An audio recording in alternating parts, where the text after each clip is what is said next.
I just saw the program for cochlear implants. But we just gave the implants to some children. ഇപ്പം നമുക്ക് ഇവിടെ തന്നെ കുട്ടികൾക്ക് വേണ്ടി കോക്ലിയർ ഇംപ്ലാന്റ്സിന് വേണ്ടിയുള്ള പദ്ധതികൾ കൊടുക്കുന്നത് ഞാനിപ്പോൾ കണ്ടു. You please think about this. How many votes do you think would come because of this program? നിങ്ങൾ ഇതിനെപ്പറ്റി ഒന്ന് ചിന്തിച്ചു നോക്കുക. ഈ പദ്ധതി നടത്തുന്നത് കൊണ്ട് എത്ര വോട്ടുകൾ കിട്ടുമെന്നാണ് നിങ്ങൾ വിചാരിക്കുന്നത്? Not many votes will come because of this program. It's a rare problem. ഇത് വളരെ അപൂർവമായിട്ടുള്ള ഒരു പ്രശ്നമാണ്. ഈ പദ്ധതി നടത്തിയത് കൊണ്ട് ധാരാളം വോട്ടുകളൊന്നും കിട്ടാൻ പോകുന്നില്ല. But why did Mr. Oommen Chandy put this program? പക്ഷെ എന്തിനാണ് ശ്രീ ഉമ്മൻചാണ്ടി ഈ പദ്ധതി നടപ്പിലാക്കിയത്? Because he wanted that every single child in Kerala should be able to hear the voice of other people.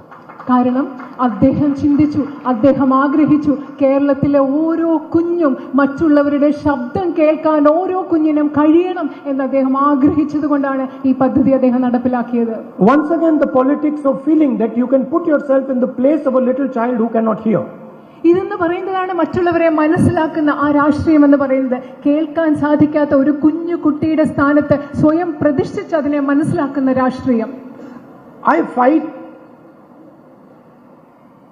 the RSS ideologically. I fight the CPM ideologically. ഞാൻ RSSനെ പ്രത്യയശാസ്ത്രപരമായി എതിർക്കുന്നു. ഞാൻ CPMനെ പ്രത്യയശാസ്ത്രപരമായി എതിർക്കുന്നു.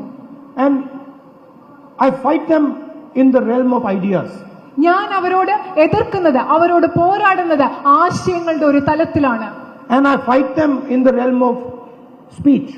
ഞാൻ അവരെ എന്റെ സംസാരത്തിൽ, പ്രസംഗത്തിലാണ് അവരെ ഞാൻ ആശയപരമായി എതിർക്കുന്നത്.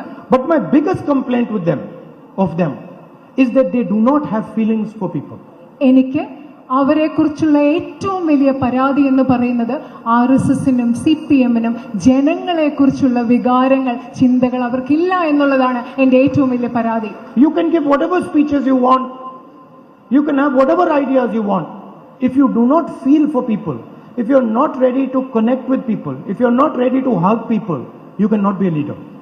നിങ്ങൾക്ക് ഒരുപാട് പ്രസംഗിക്കാൻ സാധിക്കും, ഒരുപാട് ആശയങ്ങൾ നിങ്ങൾക്ക് ഉണ്ടാവാൻ സാധിക്കും. പക്ഷെ ജനങ്ങൾക്ക് വേണ്ടി നിങ്ങളുടെ മനസ്സിൽ സ്നേഹമില്ലെങ്കിൽ, അവർക്ക് വേണ്ടി നിങ്ങൾക്ക് ഫീലിംഗ് മനസ്സിലുണ്ടായില്ലെങ്കിൽ, അവരെ സ്നേഹിക്കാൻ പറ്റിയില്ലെങ്കിൽ, അവരെ പുണരാൻ നിങ്ങൾക്ക് പറ്റിയില്ലെങ്കിൽ, നിങ്ങൾക്ക് ഒരിക്കലും ഒരു നേതാവാകാൻ സാധിക്കില്ല. And so that is my biggest complaint, that if you are in politics, feel what people are thinking, listen to people, touch people. And that is really the tragedy in Indian politics today. Very few people are actually feeling what others are feeling.